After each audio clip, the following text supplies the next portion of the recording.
हे जसं दोन शब्दानं बोलल्या गेलंय, पण अर्थ मात्र एकच आहे, सिद्धांत मात्र एकच आहे. सोपं सांगते, दोघं नवरा बायकोचं भांडण झालं आणि भांडण झाल्यानंतर भागवतामध्ये सांगितलेलंच आहे, कलियुगामध्ये सगळ्यात जास्त दुर्दैव जर काय असेल तर दंपत्तीनामचे कलकनम, पती पत्नी सगळ्यात जास्त भांडतील. ते दोघांचं इतकं भांडण झालं, त्या पत्नीनं त्या ठिकाणी हात धरला नवऱ्याचा, परपडत त्याला देवापुढे नेलं आणि सांगितलं, तुमची जर चुकी असेल तर संध्याकाळपर्यंत तुमचा मुडदा पडेल. तुमची जर चुकी असेल संध्याकाळपर्यंत तुमचा मुडदा पडेल. म्हटले मी मलाही सोडत नाही. माझी जर चुकी असेल तर संध्याकाळपर्यंत मी विधवा होईल. काय कळालं? बोलत असताना दोन शब्दांनी जरी बोलल्या गेलं तरी अर्थ मात्र एक आहे. म्हणून आत्यंतिक दुःखाची निवृत्ती आणि परमानंदाची प्राप्ती दोन शब्दांना बोलल्या गेलं तरी सिद्धांत एकच आहे, विठ्ठल विठ्ठल.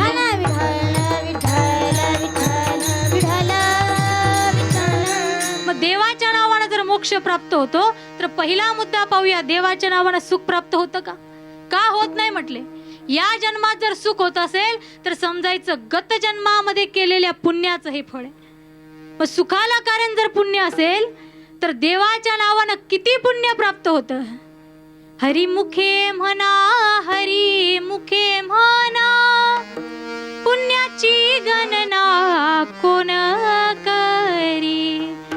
देवाच्या नावानं किती पुण्य संपादन होतं तर ज्ञानोबाराय सांगतात, पुण्याची गणना कोण करी. त्या पुण्याची मोजणीच करता येत नाही. मग मोक्षाचा पहिला मुद्दा आपण पाहिला की देवाच्या नावामुळे सुख प्राप्त होतं आणि सुखाला कारण पुण्य आहे, तर देवाच्या नावानं एवढं पुण्य मिळतं, पुण्याची गणना कोण करी. म्हणजे सिद्ध झालं देवाच्या नावानं सुख प्राप्त होतं. मग आता देवाच्या नावानं दुःख नष्ट होतं का हे पाहण्यासाठी दुसरं प्रमाण पाहायची गरज नाही. तुकोबाराय सांगतात, अभंगाचं पहिलं चरण. विठ्ठल विठ्ठल मंत्र सोपा, विठ्ठल मंत्र सोपा, विठ्ठल विठ्ठल मंत्र सोपा, विठ्ठल मंत्र सोपा, विठ्ठल विठ्ठल मंत्र सोपा, विठ्ठल विठ्ठल मंत्र सोपा, विठ्ठल विठ्ठल मंत्र सोपा, विठ्ठल विठ्ठल मंत्र सोपा, विठ्ठल विठ्ठल मंत्र सोपा, करी पापानी नसा करी, पापानी मूळ भाग्यवंत चंद म्हणे, भाग्यवंत चंद म्हणे, भाग्यवंत चंद म्हणे, भाग्यवंत चंद म्हणे.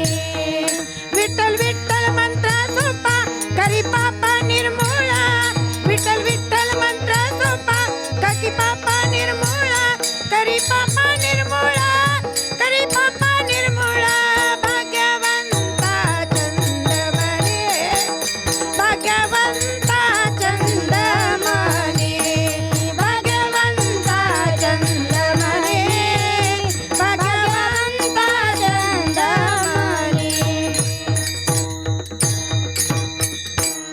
विठ्ठल विठ्ठल मंत्र सोपा, करी पापा निर्मूळ. विठ्ठल विठ्ठल हा शब्द दोनदा वापरलाय. याला शास्त्रामध्ये विपसा असं म्हटलंय. एखादी गोष्ट जर निश्चयानं सांगायची असेल, पूर्णतेने जगद्गुरु तुकोबाराय सांगतायत म्हणून म्हटले, विठ्ठल विठ्ठल मंत्र सोपा, करी पापा निर्मूळ. अभंगाच्या प्रथम चरणामध्ये जगद्गुरु तुकोबाराय निश्चयानं सांगताय, पूर्णतेनं सांगताय की भगवंताचं नाम हे घेण्याच्या दृष्टीनं, अधिकाराच्या दृष्टीनं कसं आहे. विठ्ठल विठ्ठल मंत्र सोपा, अतिशय सोपं आहे. आणि हे देवाचं नाव काय करतं, करी पापा निर्मूळ. देवाचं नाव नुसतं पाप मिटवित नाही, तर देवाचं नाव पाप करण्याची इच्छाच संपवून टाकतं. करी पापा निर्मूळ. मग देवाच्या नावामुळं मोक्ष प्राप्त होतं, आपण पहिल्या चरणात पाहिलं. मग मोक्ष जर प्राप्त होत असेल तर सुखाचीही प्राप्ती व्हायला पाहिजे. मग सुखाची प्राप्ती होती का देवाच्या नावामुळं? आपण पाहिलं देवाच्या नावामुळं सुखाची प्राप्ती होते. देवाच्या नावामुळं नुसतं सुखच मिळत नाही महाराज, नुसतं सुखच प्राप्त होत नाही, तर स्वर्गातील जे सुख आहे ते सुख सुद्धा भगवंताच्या नामामुळं प्राप्त होतं. देवाच्या नावात ते सुख मिळतं. ज्यावेळेस राजा परीक्षिती श्राप लागला, 7 दिवसामध्ये साप चावून मृत्यू होणार आहे, त्यावेळेस गंगेच्या तीरावर राजा परीक्षिती येऊन बसले आणि भगवान शुकदेवांच्या सानिध्यामध्ये सुंदर अशी भागवत कथा परीक्षित राजा श्रवण करत होते. आणि हे सगळं पाहिलं स्वर्गातील देवतांनी. ते स्वर्गातील देवतांनी काय केलं तर स्वर्गातील अमृत एका कलशामध्ये भरलं आणि ते अमृत कलश घेऊन ज्या ठिकाणी भागवत कथा चालू होती तिथं ते सगळे देवता आले. आणि आल्यानंतर म्हटले, शुकदेव भगवान, आम्हाला कळालंय तुमच्या शिष्याला 7 दिवसामध्ये मृत्यू येणार आहे आणि म्हणून त्याच्यासाठी म्हणून आम्ही अमृत घेऊन आलोय. हे अमृत त्याला द्या म्हणजे तो अमर होईल. शुकदेव भगवान म्हणाले, वा वा वा, आये देव सदा स्वार्थी. तुम्ही म्हणताय अमृत त्याला द्या तो अमर होईल, मग या अमृताच्या मोबदल्यात तुम्हाला काय हवंय? कारण मोठी माणसं कधीच कुणाला काही फुकट देत नाही. बरं, फुकट दिल्यासारखं दाखवतात पण फुकट कधी देत नाही. म्हटले या मोबदल्यात तुम्हाला काय हवंय? ते सांगितलं, हे अमृत तुमच्या शिष्याला द्या आणि त्या मोबदल्यामध्ये तुम्ही जे नामामृत तुमच्या शिष्याला देताय ते नामामृत आम्हाला द्या. जसे हे वाक्य शुकदेवांना ऐकलं, शुकदेव म्हणायला लागले, क्व सुधा क्व कथा लोके क्व काच क्व मणिर महान ब्रह्मरातो विचारैव तदा देवांजहास. कुठं तुम्ही आणलेलं स्वर्गातून अमृत आणि कुठं आमच्या भगवंताचं नामामृत? तुम्ही जे अमृत स्वर्गातून आणलं हे मुखानं प्यावं लागतं आणि आमचं नामामृत हे कानानं प्यावं लागतं.